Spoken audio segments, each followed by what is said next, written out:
Feliz sábado, hermanos.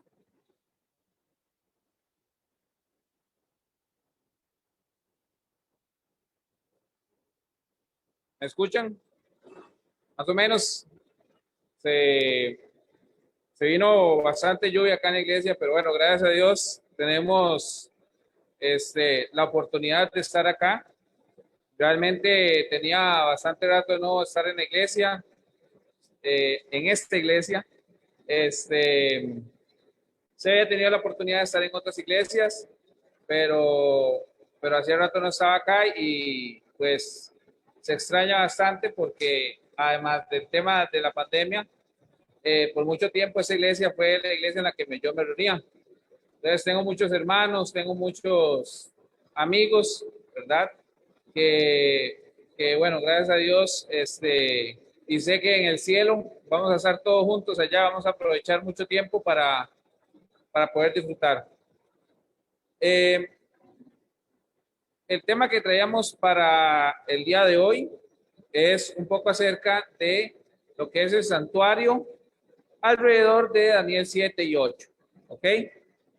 Entonces, yo siempre he dicho que Dios en su sabiduría, en su conocimiento multiforme, dice el apóstol Pablo, siempre o siempre se ha caracterizado por buscar la forma en la que nosotros entendamos de una forma más sencilla, podamos entender de una forma más sencilla las cosas, los misterios que Él tiene para nosotros. Me llama mucho la atención y quiero comenzar con el texto de Daniel 7, el versículo 28, que es el último. Dice: aquí fue el fin de sus palabras. En cuanto a mí, Daniel, mis pensamientos me turbaron y mi rostro se demudó, pero guardé el asunto en mi corazón. De igual forma, cuando termina el capítulo 8, en el versículo 27, Daniel 8, dice: yo, Daniel, quedé quebrantado y estuve enfermo algunos días. Y cuando convalecí, atendí los negocios del rey, pero estaba espantado a causa de la visión y no la entendía. Entonces, por unos minutos, si nosotros nos pusiéramos en los zapatos de Daniel, podríamos entender, o probablemente no podríamos entender, ¿por qué?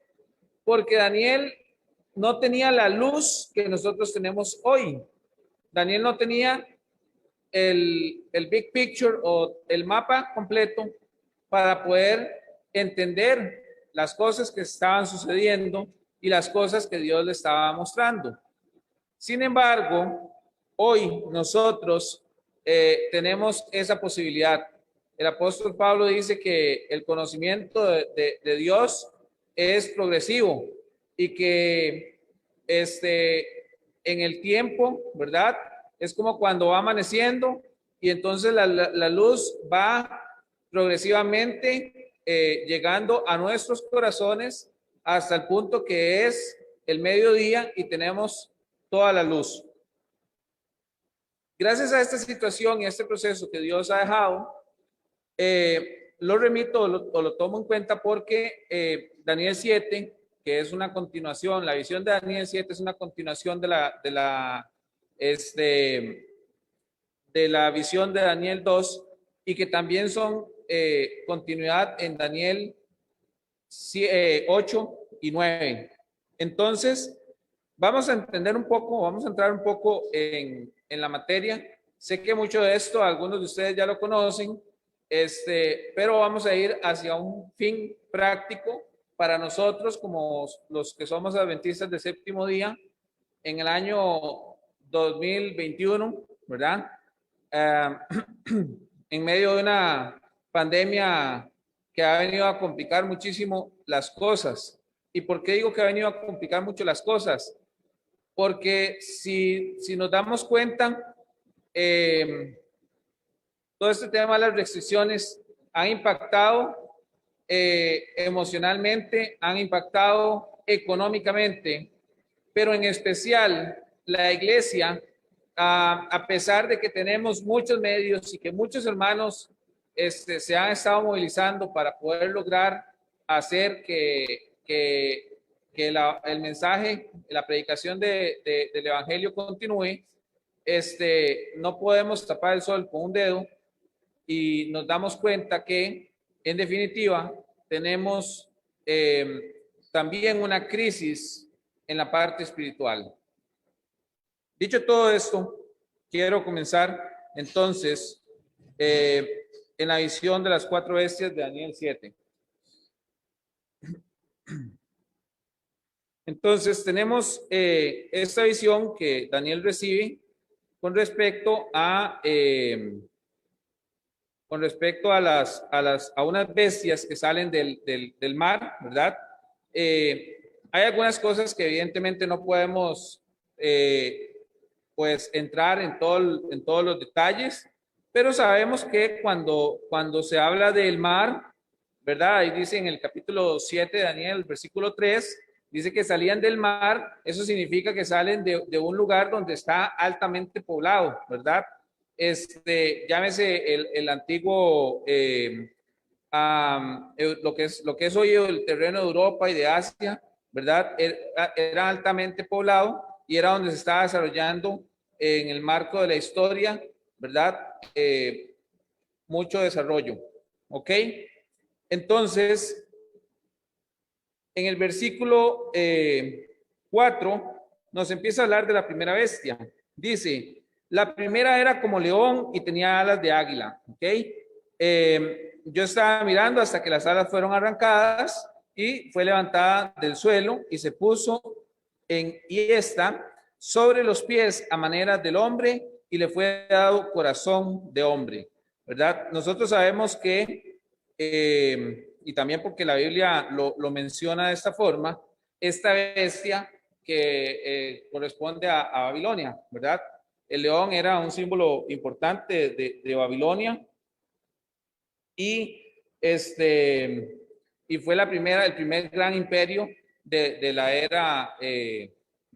era antes de Cristo, ¿ok? Entonces, posteriormente, en el versículo 5, nos habla de la siguiente bestia o el siguiente poder.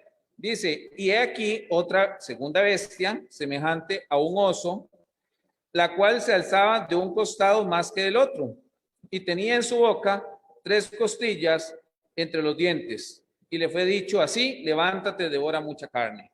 Que el proceso de los medos y los persas, muy diferente a lo que fuera la conquista, digamos, de Nabucodonosor, que la gestionó desde un punto de vista muy, muy inteligente. Esta bestia era más monstruosa en el sentido de que era más agresiva, ¿verdad? Y esto corresponde a los medos y persas. El oso pues andaba pues de un lado más levantado que el otro porque los persas eran un reino más fuerte, ¿verdad? Y las 3 costillas que tenían en su boca fueron 3 reinos que ellos, de los cuales ellos tuvieron, digamos, su mayor afluencia, entre estos Babilonia, Egipto, ¿verdad? Fue uno y un tercero que ahorita no recuerdo el nombre, pero sí fueron 3 grandes reinos que le dieron su mayor fuerza.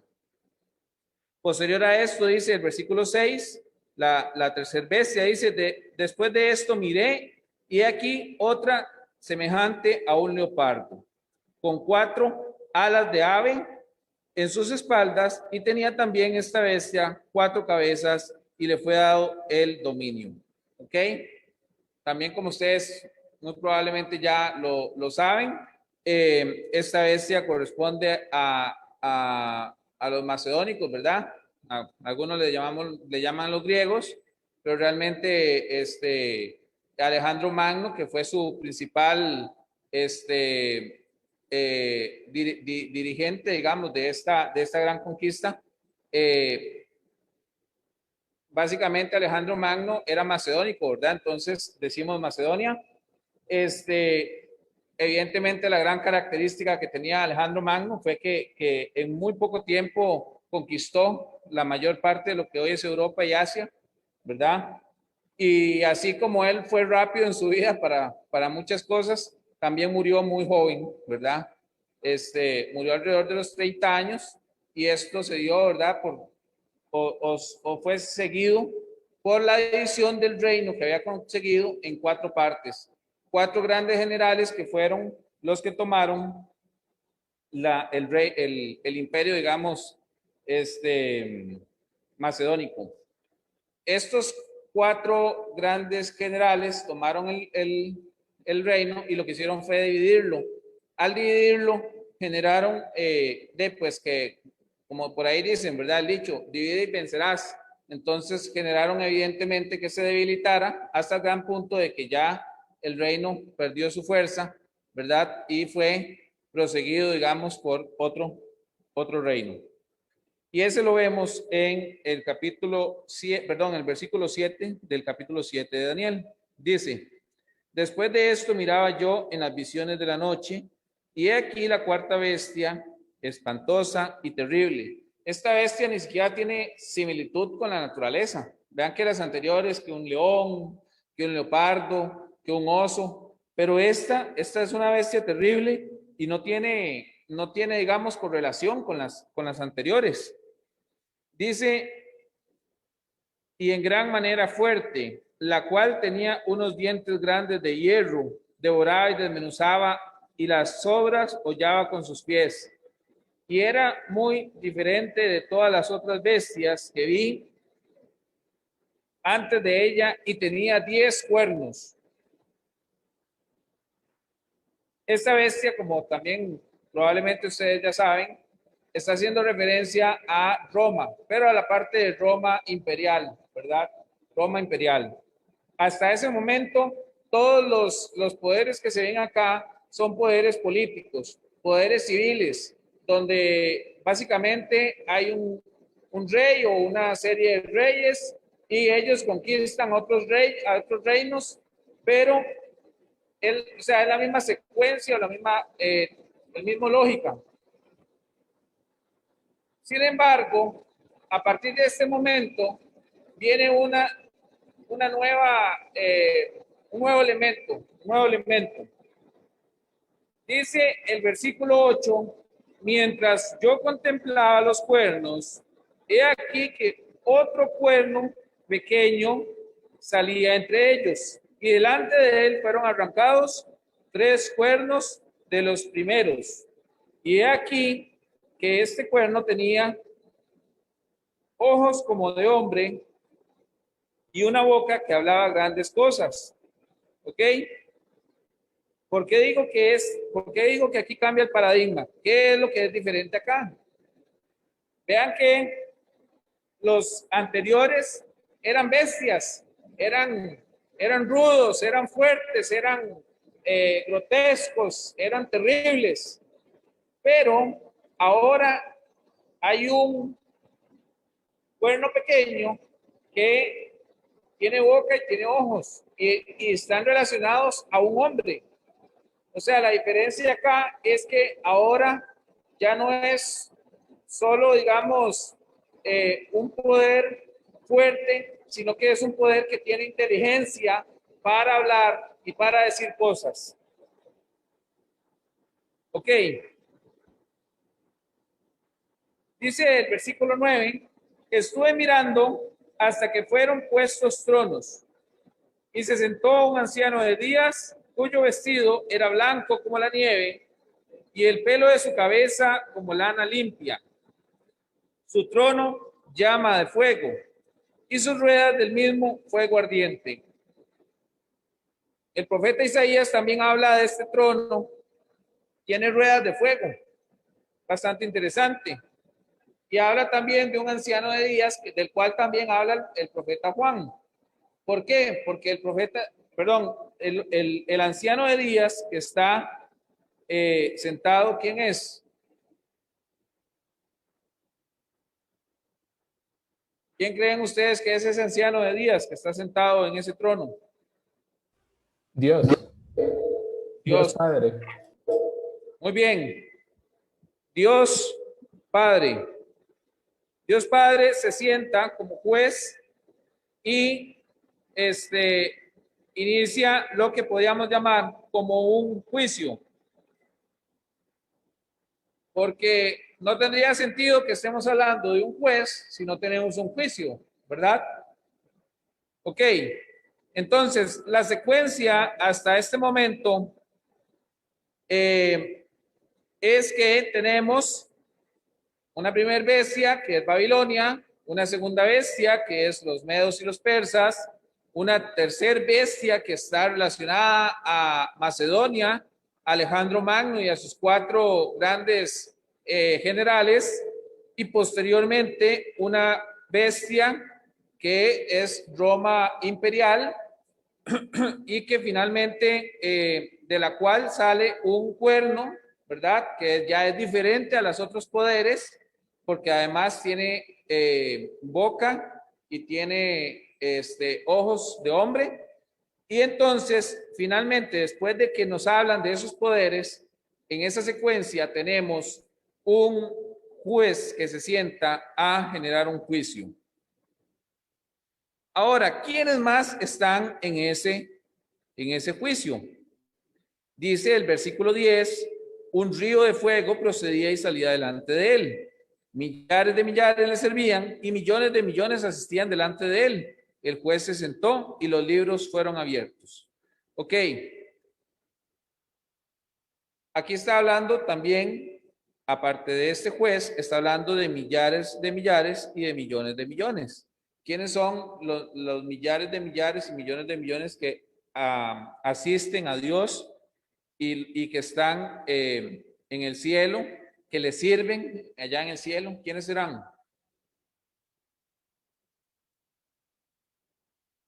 Los ángeles, ¿verdad? Los ángeles. Ok, perfecto. Entonces, veamos la escena nuevamente. Tenemos una secuencia de reinos, ¿verdad? Que empiezan allá por casi en el año 600 antes de Cristo, ¿verdad? Y vienen conquistándose unos a los otros, perdón, hasta que llega a la parte de Roma y después de Roma sale un poder que es diferente, ¿verdad? Que es básicamente un hombre, ¿verdad? Y entonces después de eso viene el juicio, un juicio en el que están la representación más grande o los que van a ver el juicio son los ángeles, ¿ok? Entonces, esa es la secuencia que tenemos acá. Ahora, ¿qué produce el juicio? Versículo 11 y 12 de Daniel. Lo que produce el juicio, lo vamos a leer a continuación. Dice, yo entonces miraba a causa del sonido de las grandes palabras que hablaba el cuerno, miraba hasta que mataron a la bestia y su cuerpo fue destrozado y entregado para ser quemado en el fuego.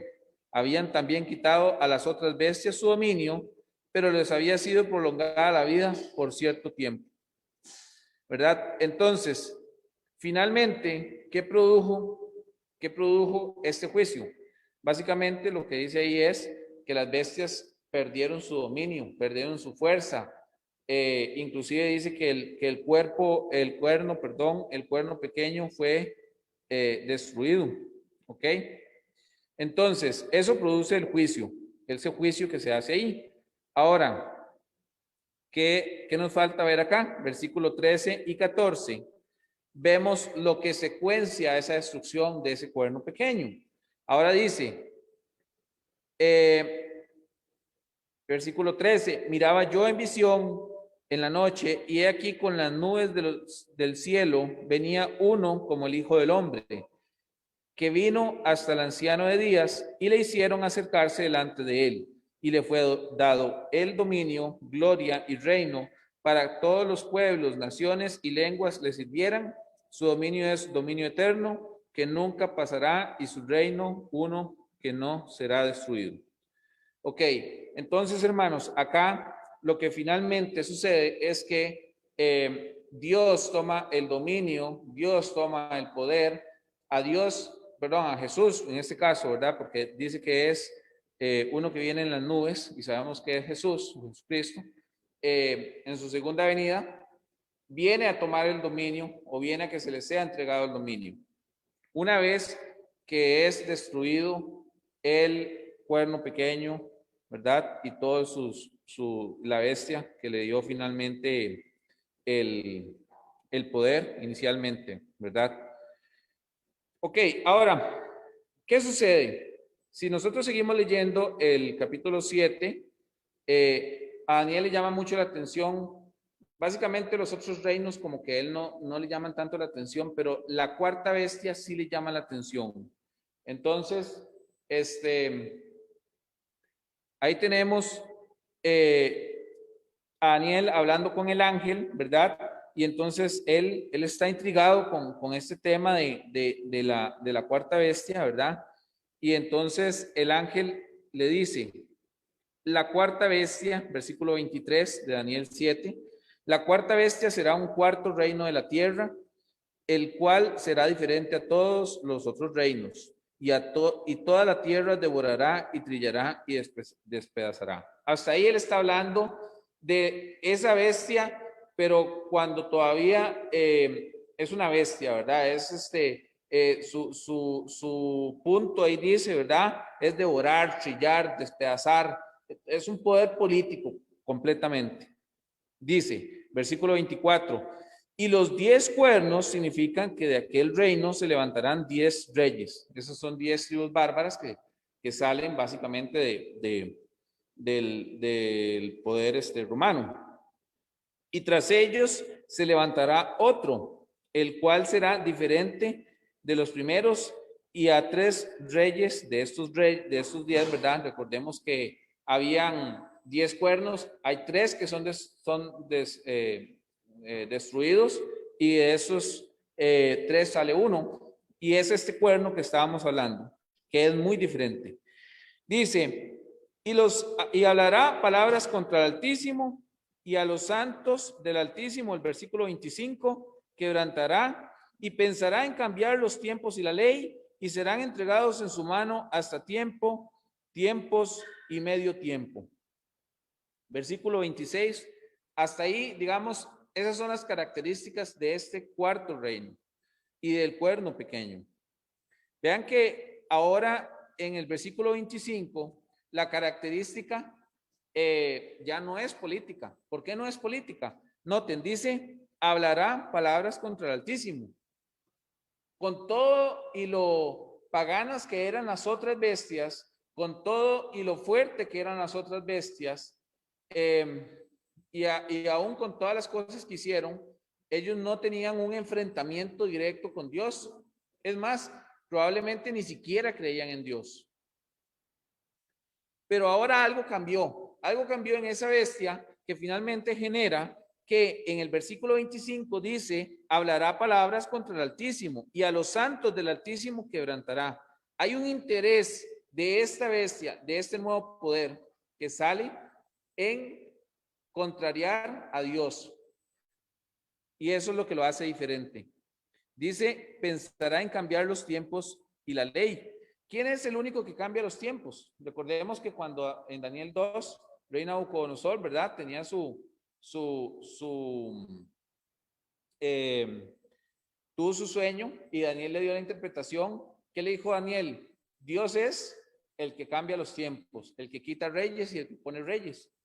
Pero ahora noten que este poder quiere asumir cosas que son o que solo le pertenecen, acciones que solo por definición le pertenecen a Dios.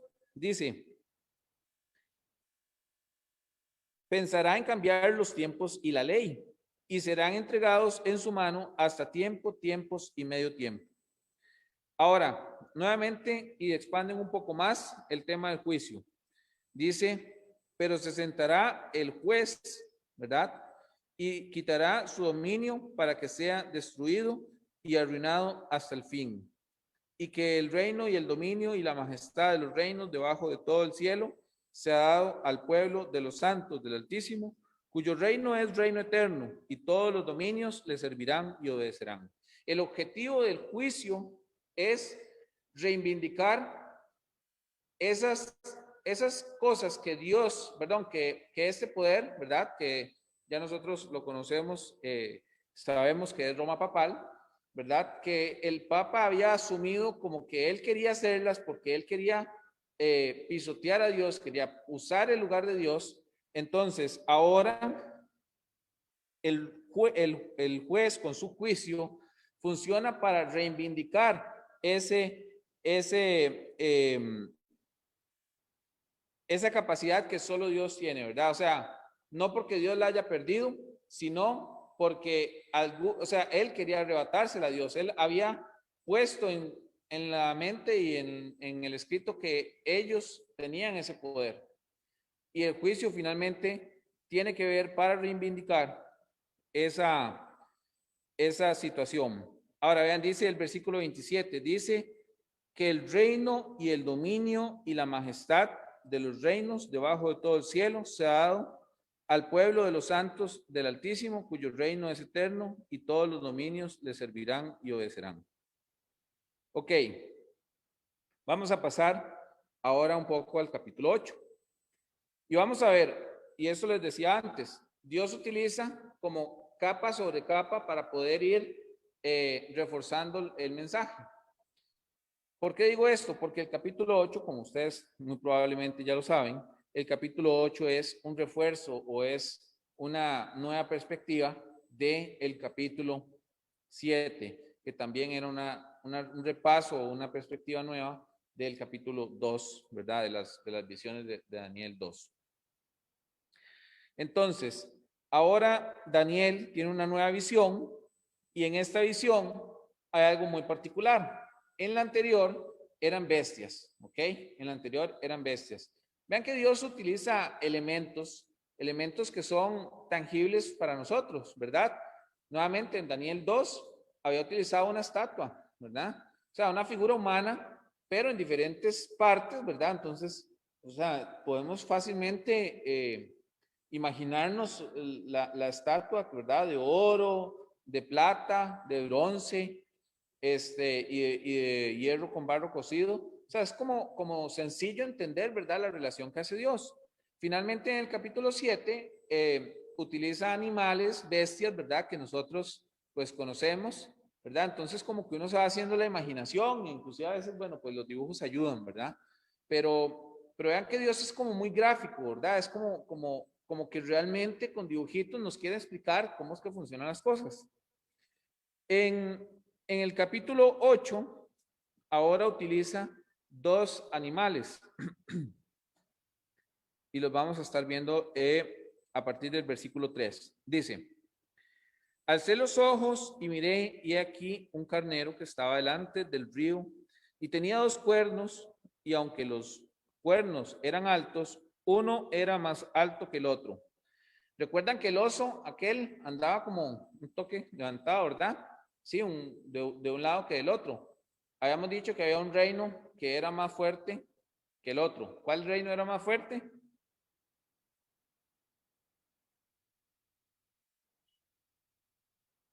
Los persas. Muy bien, Norma. Los persas eran más fuertes que los medos. Entonces, vean que nuevamente está hablando de lo mismo, ¿verdad? O sea, como les dije, es un refuerzo de las visiones anteriores, ¿ok? Y se van agregando elementos que no teníamos. Pero dice que había un animal, ese animal era un carnero, ¿ok? Ahora, dice que el que más creció después. Ahora, en el versículo 4 dice, vi que el carnero hería con los cuernos al poniente, al norte y al sur, y que ninguna bestia podía parar delante de él, ni había quien escapase de su poder, y hacía conforme a su voluntad, y se engrandecía. Ahora, en el versículo 5 aparece nuevamente un nuevo poder, y dice, mientras yo consideraba esto, he aquí un macho cabrío, ¿verdad? Tomen en cuenta también ese otro animal que está ahí. Dice, venía del lado del poniente, o sea, del oeste, sobre la faz de toda la tierra, sin tocar tierra. Y aquel macho cabrío tenía un cuerno notable entre sus ojos. Ok. Dice que sin tocar tierra. Muy probablemente esto hacía referencia a la velocidad, ¿verdad? Lo que yo les había mencionado antes, el leopardo, ¿verdad? Que también es un animal potente, un animal muy rápido y con 4 alas, ¿verdad? Da simbolismo a la rapidez con la que Alejandro Magno había conquistado, ¿verdad? Europa y Asia. Entonces ahora dice que este animal pues prácticamente no ponía los pies en, o sea, iba como en el aire, iba como volando, ¿verdad? Pero lo otro interesante acá es los dos animales que se están utilizando. Hasta entonces tenemos un macho cabrío y tenemos un carnero. ¿Dónde había un carnero y un macho cabrío? En qué otra parte de la Biblia se mencionan juntos? ¿Ok? Se hace mucha relación al santuario. Habían dos, o creo que dos de las más importantes actividades en las que estos dos animales estaban presentes, era cuando se ungía a un sumo sacerdote, ¿verdad? Y en el día de la expiación, ¿ok? Entonces, eso tiene, o sea, nuevamente, hermanos, Dios va poniendo, o sea, va poniendo cosas, hay elementos, ¿verdad? Pero ninguno pasa desapercibido y ninguno está ahí por casualidad. La relación que tiene el santuario y el día de la expiación es porque el capítulo 8, esta visión del capítulo 8 de Daniel, tiene una alta correlación con el día de la expiación y con el proceso o con la razón de ser del sumo sacerdote. Dice el versículo 8, ¿verdad? Ahí habla un poco más, subsiguientemente habla un poco más acerca de lo que fue o de lo que pasó con el macho cabrío y con el carnero, ¿verdad? Que básicamente el macho cabrío golpea, derriba, rompe al carnero, ¿verdad? Y toma su lugar. Pero dice en el versículo 8 de Daniel 8, y el macho cabrío se engrandeció sobremanera, pero estando en su mayor fuerza, aquel gran cuerno, ¿verdad? Aquel gran cuerno que sabíamos que, como les dije anteriormente, era Alejandro Magno, fue tomado, dice, aquel gran cuerno fue quebrado y en su lugar salieron otros 4, que esos son los 4 grandes generales de Macedonia, notables hacia los 4 vientos del cielo. Aquí hay algo importante. En el idioma original, los 4 vientos del cielo hace hace lugar, digamos, o es en género femenino, ¿ok? Y cuando dice de uno de ellos, realmente en el hebreo original también hace relación a ellas, ¿verdad? ¿Por qué? Porque está hablando de uno de los vientos, no de uno de los cuernos. Esto es importante porque hay un hombre que gobernó durante 1290 días, muy parecido a 1260 días, ¿verdad? Que fue Antíoco. Entonces, algunos se hacen como algún enredito ahí como que quieren montar a Antíoco como el poder del cuerno pequeño, ¿verdad? Pero ya vimos que no, que el cuerno pequeño sale del poder, ¿verdad? De este poder que era Roma. Y Antíoco, ¿verdad? Salía más bien de Macedonia. Entonces, hay que tener cuidado con eso, pero bueno, solo es como un detalle ahí un poco más teológico. Dice el versículo 9, y de uno de ellos, de uno de los vientos, de los 4 vientos, salió un cuerno pequeño que creció mucho al sur, al oriente y hacia la tierra gloriosa. ¿Ok? Noten que aquí como que se saltan un poco Roma imperial, ¿ok? Como que brinca de una vez a este cuerno pequeño. Hace relación de que crece mucho, pero, ¿verdad? Como que crece, ¿verdad? Pero finalmente en el versículo 10 ya definitivamente nos vuelve a hablar del cuerno pequeño que habíamos visto en Daniel 7. Dice, y se engrandeció hasta el ejército del cielo. Vean que nuevamente nuevamente pasa de ser un poder político a tener una diferencia porque entra en el marco religioso. Dice, y se engrandeció hasta el ejército del cielo, y parte del ejército y de las estrellas echó por tierra. Este ejército de las estrellas no se refiere a los ángeles, como probablemente algunas personas lo han querido expresar, sino que se refiere a el pueblo de Dios. Dice, y aún se engrandeció contra el príncipe de los ejércitos, y por él fue quitado el continuo sacrificio, y el lugar santo, y el lugar de su santuario fue echado por tierra. Y a causa de la prevaricación fue entregado el ejército junto con el continuo sacrificio, y echó por tierra la verdad, e hizo cuanto quiso y prosperó. Entonces oí un santo que hablaba, y otro de los santos preguntó a aquel que hablaba: ¿hasta cuándo durará la visión del continuo sacrificio y la prevaricación asoladora, entregando el santuario y el ejército para ser pisoteados?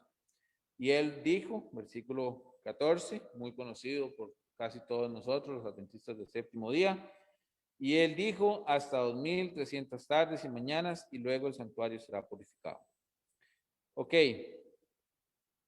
Entonces, aquí nuevamente tenemos Roma papal con el cuerno, ¿verdad? Que sale y dice que se le da poder, un poder prácticamente ilimitado con respecto a las cosas de Dios.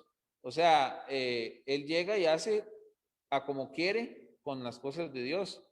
Es muy interesante porque cuando uno observa la historia y leyendo el conflicto de los siglos, uno puede darse cuenta que definitivamente se cometieron crímenes tan atroces con los cristianos, con los hijos de Dios, que realmente inspira el hecho de que nosotros hoy tenemos muchas libertades, y esto creo que muchas veces lo hemos escuchado y trilladamente se nos ha dicho, pero nosotros hoy tenemos libertad de expresión, tenemos libertad para predicar el evangelio.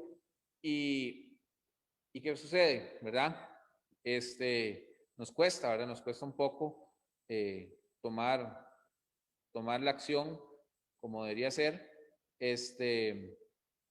y teniendo tantas oportunidades y tantas facilidades, digamos, para poder predicar la palabra de Dios, y finalmente, pues perdemos esa oportunidad. Ok, acá hay algo importante, y bueno, ya como un resumen, hago una correlación de lo que es Daniel 2, Daniel 7, Daniel 8, ¿verdad? Y los poderes. Teníamos la cabeza de oro, luego una bestia como un león y 2 alas de águila, ¿verdad? Y sabemos que eso es Babilonia. Luego tenemos un pecho de plata, ¿verdad? Tenemos una bestia como un oso con 3 huesos en la boca, y también que es un carnero con 2 cuernos, y sabemos que son los medos y los persas. En Daniel 2 se nos hacía alusión a los muslos de bronce. En Daniel 7 la bestia como un leopardo, ¿verdad? Con 4 alas y 4 cabezas. Tenemos en Daniel 8 un macho cabrío, ¿verdad? Con un cuerno principal, y que este cuerno sale en 4 cuernos más. Y entonces sabemos que es Macedonia con Alejandro Magno y los 4 grandes capitanes que ya hemos estado repitiendo.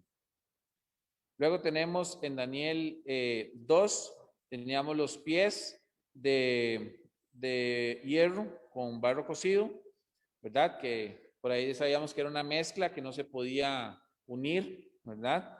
Entonces, ese era un poder que finalmente nunca se pudo fortalecer bien, nunca se pudo unir, digamos, en todas sus partes, porque siempre hubieron guerras, siempre hubieron elementos. Ya era un imperio tan grande que le costó mucho al poder romano poder juntar todas sus partes. En Daniel 7 lo tenemos como una bestia terrible. En Daniel 8 dejo el espacio porque básicamente es el cuerno cuando va creciendo hacia los lados, ¿verdad? Pero no se hace una relación tan fuerte, y sabemos que es Roma imperial. Finalmente, en Daniel 2 no se hace relación al poder religioso, que sí.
¿Cuántos cuernos que eran, tenían que salir, digamos, para que pudiera salir el cuerno pequeño? ¿Ah? 3, y eran 3 reinos, ¿verdad? Entonces, estos reinos, el último que sale, que son los ostrogodos, finalmente le abren el camino al cuerno pequeño, y eso sucede en el año 538 antes de Cristo, ¿verdad? Entonces ahí inicia la soberanía papal en toda Europa, ¿verdad? Y ahí él va ganando fuerza. Recuerden que ya había sido incorporado o el cristianismo había entrado en Roma, ¿verdad? Mediante Constantino en el año 324 después de Cristo, y entonces llega a su cúpula de poder en el año 538 después de Cristo, ¿verdad? Y ahí es donde empieza la edad oscura, ¿verdad? Que finaliza o inicia a finalizar en el año 1900. Sí, ahí está mal el año. 1798, ¿verdad? Con aquella incursión del capitán Bernier, ¿verdad? Con la Revolución Francesa, ¿verdad? Cuando llevan al Papa Pío VI, lo llevan preso a Francia, ¿verdad? Y entonces ahí a partir de ese momento pierde el poder. Los 2300 tardes y mañanas, ¿verdad? Por el principio de día por año, esto lo podemos estudiar en algún otro momento. Ese inicia, o más bien son 2300 años, y lo tenemos en su inicio en el año 457 antes de Cristo, esto por el inicio de las 70 semanas, que son las que generan el, el inicio de estos 2300 tardes y mañanas y que evidentemente tiene como finalización el año 1844. Ahí hay dos puntos importantes y es que la noche del 22 de octubre de 1844 se da, ¿verdad? Lo que muchos conocemos como el Gran Chasco y del cual ahorita me quiero referir para hacer el cierre de la disertación de la noche. La obra del cuerno pequeño, tal vez si nos devolvemos a la diapositiva anterior, es hablar un poco de acerca del cuerno pequeño, ¿verdad? Dice que intentó cambiar los tiempos y la ley. Al intentar cambiar los tiempos y la ley, como les decía yo antes, asumía, ¿verdad? Asumía parte de lo que significaba la ley de Dios y de lo que correspondía a acciones que solo Dios puede hacer. Que también hablaba del continuo sacrificio. Si nosotros vemos el continuo en el santuario y hace una relación importante al santuario, en el santuario habían varios elementos que eran continuos. Por ejemplo, el sacrificio, los sacrificios eran continuos, o sea, terminaba, porque imagínense, tenían que pasar de todas las familias de Israel, tenían que llevar su sacrificio, ¿verdad? Entonces prácticamente nunca se detenía el asunto. También cuando nosotros entrábamos al lugar santo, encontrábamos los panes estaban de forma continua instalados ahí en la mesa del propiciatorio. El candelabro estaba continuamente encendido, ¿verdad? Nunca se apagaba. El incensario también estaba de forma continua, ¿verdad? Inclusive la presencia de Dios en el lugar santísimo era continuo. Entonces, ¿esto a qué hace alusión? Esto hace alusión a la continuidad de la vida cristiana, ¿verdad? Recordamos que el pan es el alimento, el sacrificio de nuestra vida con Dios es algo constante. La luz que emana de la Biblia, ¿verdad? Es constante. Nuestras oraciones deberían ser constantes, una relación constante con Dios. Entonces, básicamente, cuando se puso en riesgo el continuo sacrificio, se pusieron en riesgo esos elementos, ¿verdad? De lo que es la vida cristiana y la gracia, lo que veíamos fue la semana pasada que predicó el pastor en la tarde acerca de la justificación por la fe. Entonces, crean que son elementos muy importantes los que puso en riesgo el cuerno pequeño, ¿verdad? Que Dios permitió hasta cierto punto, pero que finalmente tuvo un freno, ¿verdad? Y que aún así la Biblia continuó, la palabra de Dios continuó, la predicación del Evangelio continuó, ¿verdad? Por los valdenses, por los diferentes héroes, mártires que fueron sacrificados y que funcionaron como un libro abierto, ¿verdad? Para poder seguir con la predicación del Evangelio. Y la prevaricación asoladora, que también habla ahí de Daniel, ¿verdad? La actividad del cuerno pequeño es una rebelión consciente, ¿verdad? Y una apropiación indebida de la obra y la mediación del príncipe celestial. O sea, Satanás, por medio de el Papa, ¿verdad? Asumió situaciones que solo le correspondían a Dios, haciendo esto una gran rebelión contra Dios, ¿verdad? Entonces, la desolación es una desolación en el aspecto de la vida del cristiano, ¿ok? Ahora sí, entramos, te adelantas dos, retomamos ahí, sí, no,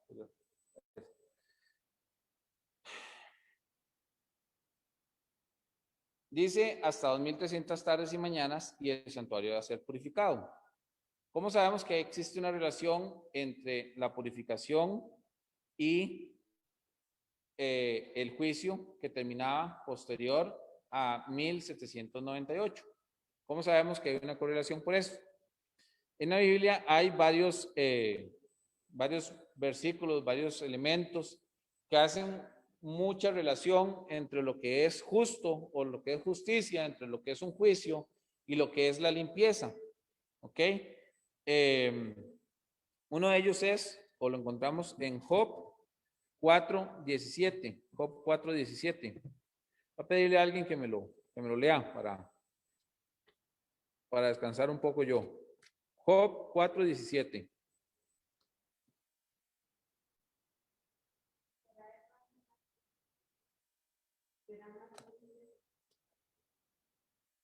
Ok. Ahí como se observa, ¿verdad?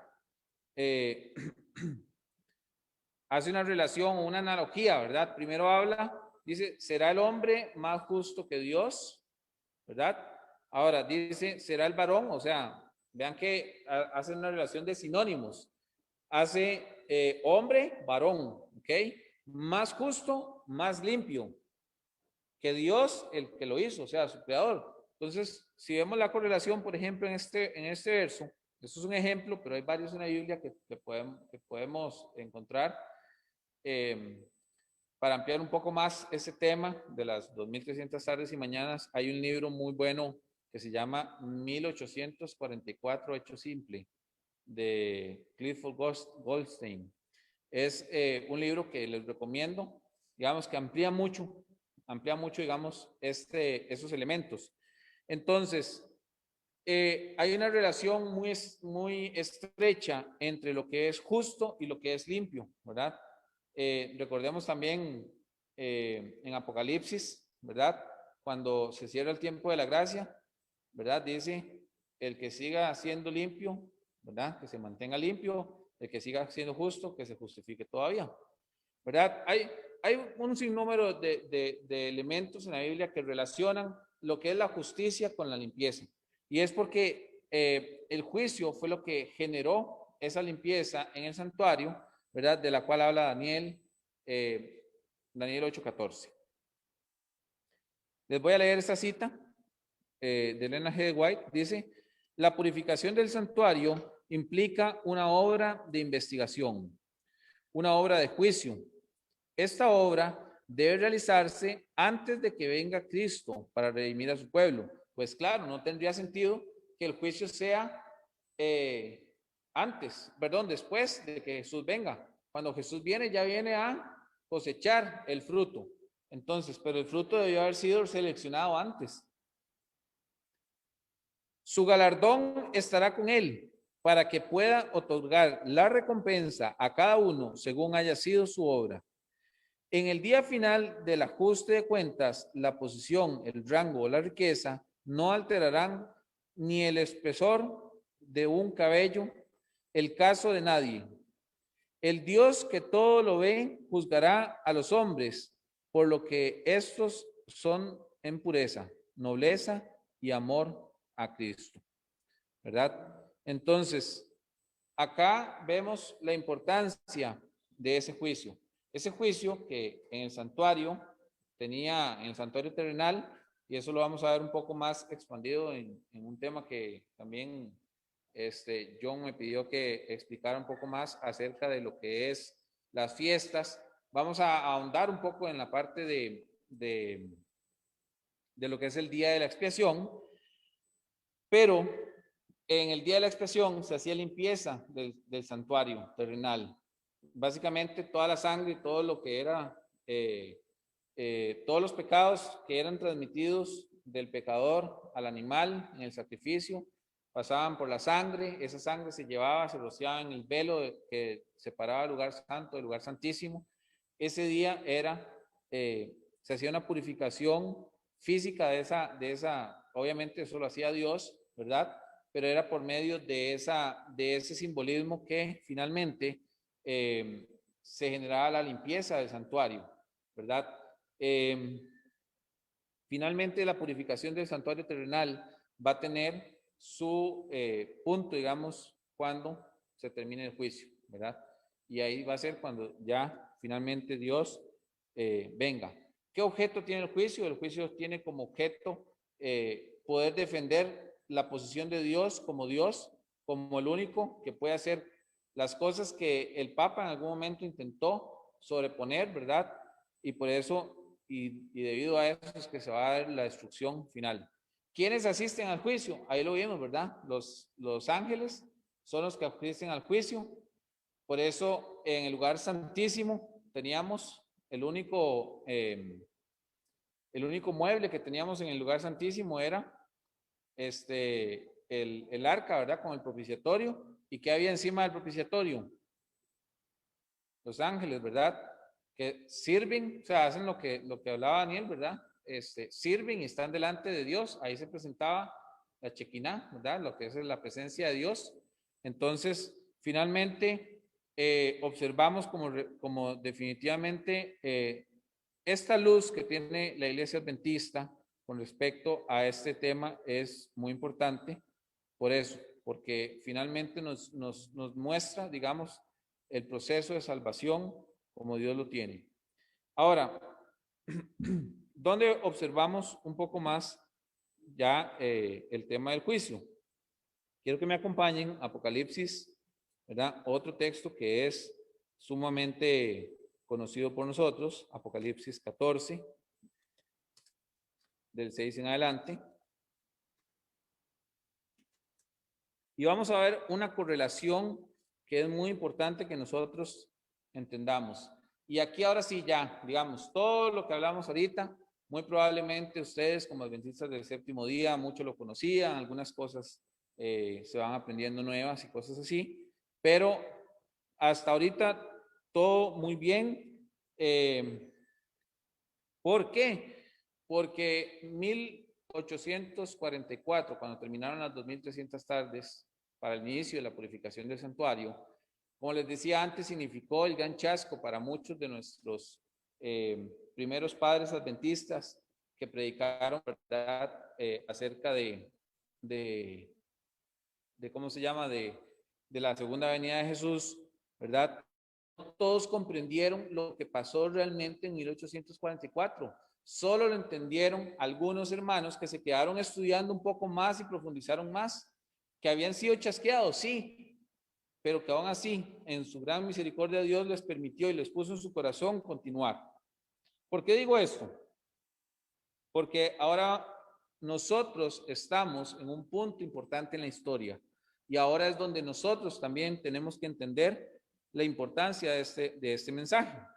Dice el versículo 6, vi volar por en medio del cielo a otro ángel que tenía el evangelio eterno para predicarlo a los moradores de la tierra, a toda tribu, a toda nación, tribu, lengua y pueblo, diciendo a gran voz, temed a Dios y dadle gloria, porque la hora de su juicio ha llegado. Adorad a aquel que hizo el cielo, la tierra, el mar y las fuentes de las aguas. ¿Ok? ¿Qué viene con el juicio? Recordemos que antes del juicio, ¿quién estaba reinando antes del juicio? ¿Cuál era el poder que estaba antes del juicio? Vamos a ver, lo acabamos de ver. ¿Ah? Roma papal. ¿Perdón? Sí, ¿cuál era el poder que estaba antes de 1844? Pero sí, la respuesta es Roma papal. Roma papal es el último poder, digamos, o el último imperio, digamos, porque no era tan imperial, aunque tenía mucho poder político, también tenía un poder espiritual, ¿ok? Y aquí quiero, digamos, si no me pusieron atención en todo lo anterior, acá es donde yo quiero que me presten atención. ¿Okay? Está Roma papal, ¿ok? Terminan las 2300 tardes y mañanas, empieza el santuario, ¿verdad? Y a partir de eso empieza el juicio. Entonces, dice acá, en Apocalipsis 14, dice, temed a Dios y dale gloria, porque la hora de su juicio ha llegado. ¿Para qué servía el juicio? Para reivindicar todo aquello que le habían quitado, digamos, a Dios, o que había intentado quitarle a Dios el papado, ¿ok? Entonces, dice, la hora de su juicio ha llegado, pero ahora sí, ¿qué es lo que tenemos que hacer a partir de 1844 que empieza el juicio? ¿Cuál es la tarea que tiene que estar haciendo la iglesia en este momento? Dice el versículo 7, adorad a aquel que hizo el cielo, la tierra, el mar y las fuentes de las aguas. Otro ángel siguió diciendo, ha caído Babilonia y la gran ciudad, porque ha hecho beber a todas las naciones del vino del furor de su fornicación. Y el tercer ángel lo siguió diciendo, a gran voz, si alguno adora a la bestia y a su imagen y recibe la marca en su frente o en su mano, él también beberá del vino de la ira de Dios, que ha sido vaciado puro en el cáliz de su ira, y será atormentado con fuego y azufre delante de los ángeles y del Cordero. Y el humo de su tormento sube por los siglos de los siglos, y no tienen reposo de día ni de noche los que adoran a la bestia de su imagen, ni nadie que recibe la bestia de su nombre. Aquí está la paciencia de los santos, los que guardan los mandamientos de Dios y la fe de Jesús. Entonces, ¿qué es lo que nos está diciendo la Biblia acá? Los que logramos entender lo que pasó de 1844 para acá, o sea, con el juicio, estamos relacionados a un tema de adoración a Dios, de la adoración correcta a Dios. Y es ahí donde toma importancia, y le voy a pedir a John que me pase a la última diapositiva, ¿verdad? Y les quiero leer ahí lo que dice ahí.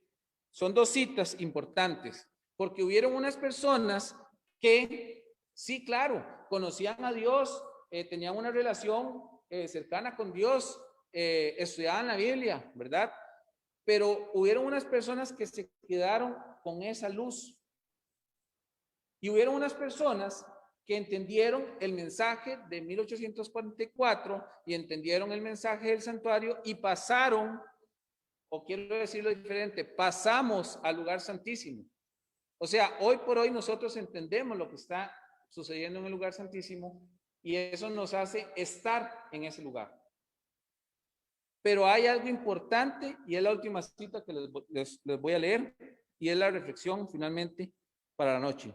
Dice la primera cita, está en Primeros Escritos, páginas 54 a la 56. Dice, me di vuelta para mirar la compañía que seguía postrada delante del trono y no sabían que Jesús se había alejado. Esas son las personas que pasaron por el chasco, pero que no entendieron lo que pasó realmente. ¿Sí me siguen? Dice, Satanás parecía estar al lado del trono, procurando llevar adelante la obra de Dios. Vi a la compañía alzar las miradas hacia el trono y orar, Padre, danos tu espíritu. Vean, ellos le estaban pidiendo a Dios que les diera su espíritu, pero ellos se habían quedado atrás. Se habían quedado, ¿y quién estaba ahí? Dice, Satanás. Son personas que no entendieron y vean, hermanos, que eso es una responsabilidad que tenemos nosotros, que sí entendimos y que deberíamos de estar yendo a predicar este mensaje a esas personas. Dice, vi a la compañía alzar sus miradas hacia el trono y orar, Padre, danos tu espíritu. Satanás soplaba entonces sobre ella una influencia impía. En aquella había luz y mucho poder, pero nada del dulce amor, gozo y paz. Ustedes saben que hay muchos hermanos cristianos hoy por hoy que no están recibiendo la luz de forma correcta. Y el que les está entregando la luz, el que les está entregando ese mensaje, ¿quién es? Según esto, es el mismo Satanás. Dice, el objeto de Satanás era mantenerla engañada, arrastrarla hacia atrás y seducir a los hijos de Dios. Como les dije, el tema es un tema de adoración a Dios. Y nosotros como adventistas del séptimo día tenemos una responsabilidad, pero también tenemos que ser o estar a la altura de este mensaje. La adoración a Dios, que nosotros hemos bajado la norma en muchas cosas, porque la adoración a Dios no solo es en el canto, en la música, es en lo que hacemos cada día, en lo que estamos viendo en la televisión, cuando usamos Netflix. Ahora hay un montón de streaming, ahora sale salió Netflix, salió Disney Plus, no sé qué, HBO y un montón de cosas. Y si no, ahí tenemos la televisión que siempre estaba ahí, ¿verdad? Alimentándonos, y entonces se nos olvida Dios. Esos son puntos importantes de la adoración a Dios. Y aquí es donde ahora sí, esa segunda cita que está ahí, que es chiquitica, es para nosotros. Esto lo escribió Elena G. White está completa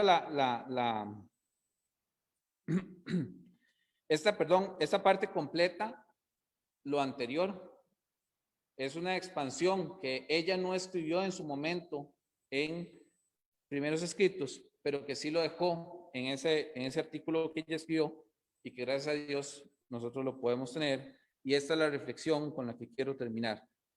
Entonces, les decía, nosotros, o sea, imaginémonoslo así. Todos los cristianos, ¿verdad? Vienen y están pasando por la parte de recibir el mensaje adventista, ¿verdad? Adventista milerista, ¿ok? Pero llegan a 1844, viene el gran chasco, y entonces algunos otros continúan, pero no entienden lo que pasó, otros sí entendieron lo que pasó. Estos que no entendieron lo que pasó, como que se quedaron más bien rezagados en el lugar santo. Nosotros, ¿verdad? Los adventistas del séptimo día y las personas que sí entienden el santuario, logramos pasar al lugar santísimo, ¿ok? Y ahí estamos. Digamos que con como dicen, una de cal, una de arena, aquí estamos en el lugar santísimo. Pero vean ahora lo que sucede. Eso es una visión de Elena G. White que completa esto y que todavía no ha tenido del todo su cumplimiento. Dice, vi a uno tras otro de los que oraban a Jesús en el lugar santísimo. ¿De quién está hablando? ¿Recuerdan lo que les dije? Como que hubieron unos que se quedaron en el lugar santo, pero que los que sí entendimos, ¿verdad? El mensaje del santuario, nos quedamos ¿en dónde? ¿O pasamos a dónde? Al lugar santísimo. Entonces, cuando está hablando aquí, ¿de quiénes está hablando? De nosotros, ¿verdad? Hagámoslo nuestro. Dice, vi a uno tras otro de los que oraban a Jesús en el lugar santísimo. Pero vean qué triste. Ahí no termina la frase. Dice, abandonar la compañía e irse con aquellos que estaban ante el trono e inmediatamente recibieron la influencia impía de Satanás. Y esto es con lo que quiero terminar, hermanos. ¿Por qué? Porque finalmente, si nosotros entendemos este mensaje, que probablemente todos no lo sabemos y a veces hasta nos da cierta perecilla como estudiarlo, como es que ya yo sé que las bestias son Babilonia, Medo-Persia, Grecia, hasta dormidos lo decimos, Roma papal, luego viene el juicio, luego viene Jesús y por los siglos de los siglos. Pero hermanos, nosotros tenemos esa luz. ¿Y qué estamos haciendo? Nos estamos apartando de ese mensaje. Y cuando nos apartamos de ese mensaje, terminamos ¿dónde? Atrás, ¿verdad? Entonces, finalmente, hermanos, eso es el santuario, eso es el santuario, es la vida cristiana, día con día, dar nuestro mayor esfuerzo. Y si caminamos por ese camino, valga la redundancia, vamos a estar bien. Pero si se nos olvida que lo fundamental es la oración correcta a Dios, que es dedicarles nuestra vida, nuestro tiempo, nuestro dinero, nuestro todo a Dios, entonces terminamos enredados, perdidos y se nos olvida a lo que veníamos. Entonces, ese es el mensaje con su reflexión. No sé si terminamos con una oración.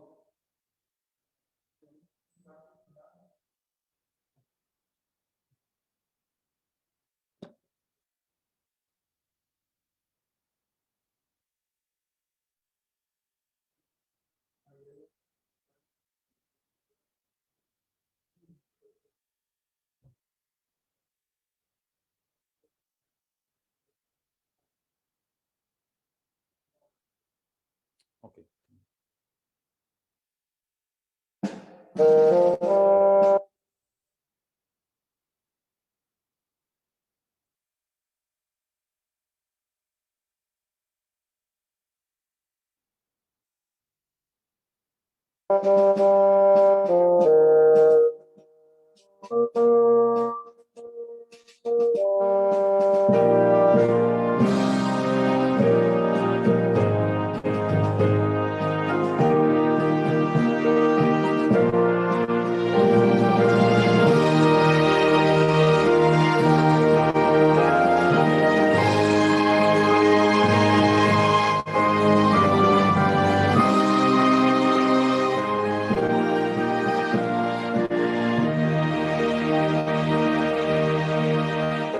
Hace años escuché que Jesús volverá, con gozo acepté esta verdad.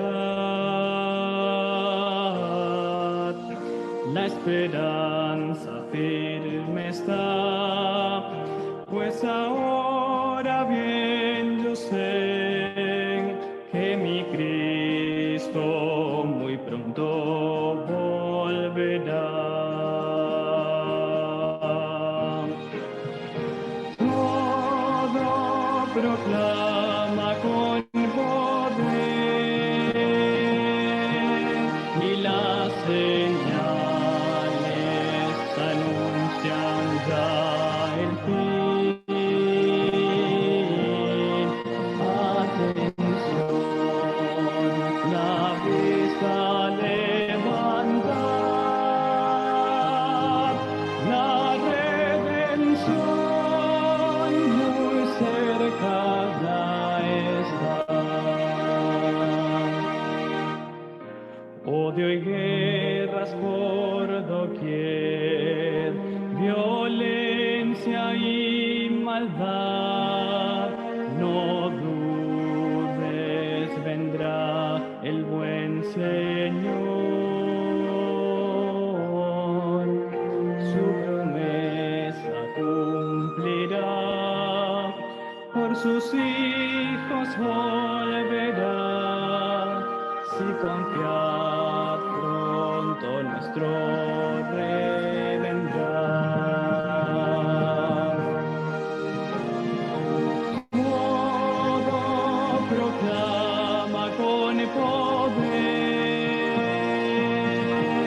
y las señales anuncian ya el fin.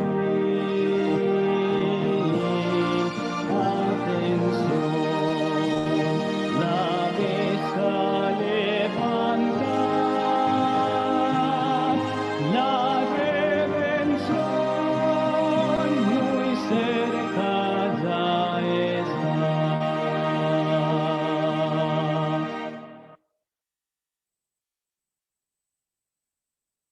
Oremos.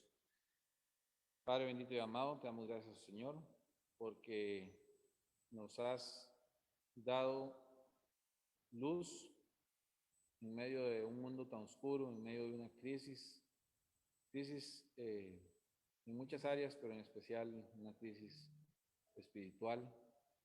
Te pedimos, oh Señor, que puedas quedarte con nosotros, que puedas dirigirnos, que puedas guardar a cada uno de los hermanos que en este momento está eh, de una u otra forma conectado contigo, Padre, para que tú nos puedas dar luz cada día, nos puedas dar fuerza para continuar, oh Señor, en tu camino. Quédate con nosotros, dirígenos en esta nueva semana que comienza. Permite, oh Señor, que podamos desarrollar nuestras actividades y que en todo momento podamos darte la honra y la gloria de ti. Todo eso lo pedimos en el nombre bendito de Cristo Jesús. Amén.